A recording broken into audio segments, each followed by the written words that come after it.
Joining us now to review some of the headlines of today's newspapers from around the world is Arise News analyst Emmanuel Efeni, the Great Malabite. Good morning. Good morning, Ruben. Emmanuel. Good morning. Thank God it's Friday. Yes. A Good Friday at that. Oh, Good Friday. Yes, it is. Good Although one morning. newspaper today was saying it's Bad Friday. Well, let's just start I don't the know review. about that. Let's start the review with this day, Nigeria's newspaper of record. The lead story, Buhari, no more easy routes to power than electorate. Happy voters rejected 10 governors' bid to Senate. Says 2023 polls result has changed nation's political landscape. Expresses belief politics will be difficult henceforth. Declares democracy as best system in Africa despite military incursion. Bids Angola, UAE envoys farewell. Yes, the president used the opportunity of the visit of the ambassadors of Angola and the United Arab Emirates, of course, to talk about the election. And for a president who promised to leave a legacy of credible election, it is not surprising that President Buhari is looking for of course, using what look like the good aspects of the election to, of course, promote his legacy, as it were. Using the example of 10 governors who failed to make it to the Senate as evidence of proof that, look, the elections in Nigeria have changed for good, I want to believe. But perhaps it was not an auspicious occasion for the president to admit that there were flaws. So if he is looking at one direction, well, perhaps I will just allow the president to do that. Because truly, if 10 governors who wanted to have another address at the National Assembly where they can just while away time, Ruben, you call it retirement. The Senate of the Federal Republic cannot be regarded as a retirement home. And to be fair, some of them do contribute. Others sleep, and others just don't even show up. But the Senate of the Federal Republic cannot be described as a retirement home for anybody. Perhaps that was also why the electorate in those senatorial districts haven't seen the performances of their governors. Said, look, with what you have done in 4 years, we cannot allow you to go there and just use it as pastime. Because to be a senator, where you make laws for good governance of the country, is serious business. It should not be where people just take as a second address. If you are looking for me, I'm in the Senate. Check me at the Senate building. No, it's serious business. But for the president, that in itself is a plus. But the president at the appropriate time must also acknowledge that there were flaws, and there were even unintended, sometimes intended actions that has polarized our nation as we speak. And that's the other story in front page of this day, Obasanjo. Next government must strive to end nation's ethnic division. Believes such moves may heal, assuage enraged Nigerian youths. Says he's too old to keep quiet, as his later man obligation demands truth. Yes, OBJ, Chief Olusegun Obasanjo, former president, eminent citizen of the world, as is known these days across the globe. Yes, again, his admonition, and I'm sure the next government, if they can find the heart, if they can find the courage, know that the nation is highly polarized. It doesn't matter how people benefit from the polarization we saw before, during, and after the election. Effort should be made to, of course, ensure that there is a reconciliation in our land. And of course, the New Telegraph newspaper reporting from also the Obasanjo story, Nigerian under threat of undemocratic forces Obasanjo, says he's too old to tell lies about happenings in the country. Ugly occurrences during 2023 polls show nation now more divided, corroded. Yes, and Nigerian Tribune also reporting that story. Nigeria more divided than we thought. Obasanjo says incoming government must seek national reconciliation. Decries growing debt profile. Says country spending like drunken sailors. Yes, if there's anybody who should comment, and rightly so, on the debt situation in the country, it should be Chief Olusegun Obasanjo, because during his 8-year tenure, he was able to wipe out the debts of Nigeria. We thought other administrations haven't been given a clean slate, but we know better today that the Buhari administration will be leaving over 77 trillion naira debt for the incoming administration. Of course, government is continuing.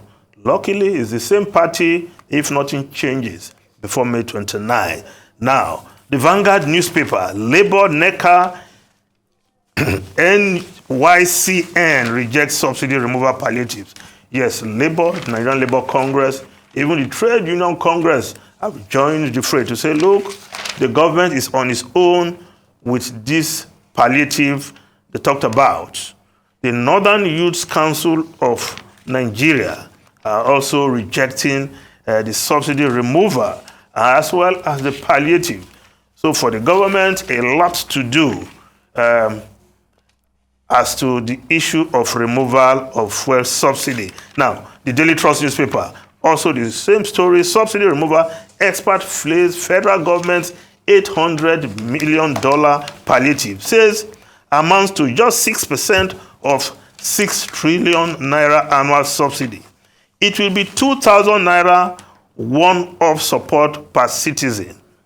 So if you break it down, no palliative, I will just say. But there's a story in the Daily Trust newspaper, which we have commented on earlier. Reps mandate 5-year practice for doctors before leaving Nigeria. Yes, an aspect of that story was that seemed to be left out, because the legislator is saying these doctors enjoyed taxpayer subsidies on their training. So they should give back to the society by working for a minimum of 5 years. I think that point has to be stressed. Medical training of medical doctors in public universities are heavily subsidized. When doctors jackpot, some of their colleagues who trained abroad, whether Nigerians or even non-Nigerians, are still paying students' loan. But the Nigerian doctor trained in public universities are done at taxpayers' expense. So to say they should give something to the country before leaving, I don't think it will be asking for too much, Ruben. That is my own take on this. Because you only need to check between the cost of training a doctor in a public university and a private university in Nigeria. The difference is more than 3 million naira per session. So if the government has written off that by training doctors, and I think there should be a place for service. 5 years is not slavery. After 5 years, you can go to wherever you want to go. That's my own take on that. Now, the Nation newspaper, why Tinubu was elected by US-based observer mission. NDIRRI leader Kessin speaks on poll at meeting with minister in Washington, D.C. Of course, the Johnny Kessin, yes, who led the NDIRRI delegation to Nigeria. Of course, he said the reason why Ahmed Tinubu won, mentioned that the All Progressive, they achieved victory because of his formidable political party. 1. 2, access to resources for oiling his political machinery and sufficient spade work at the grassroots. Summary of why Tinubu won. Of course, we know very well that Tinubu's resources in oiling his political machinery, they come in billions and in billions. So that's what the reason why he won, according to the U.S. mission. Speaking when the Minister of Information Lai Mohammed visited them. Now, foreign newspapers quickly, yes, the Times of London, strike to overwhelm accident and emergency.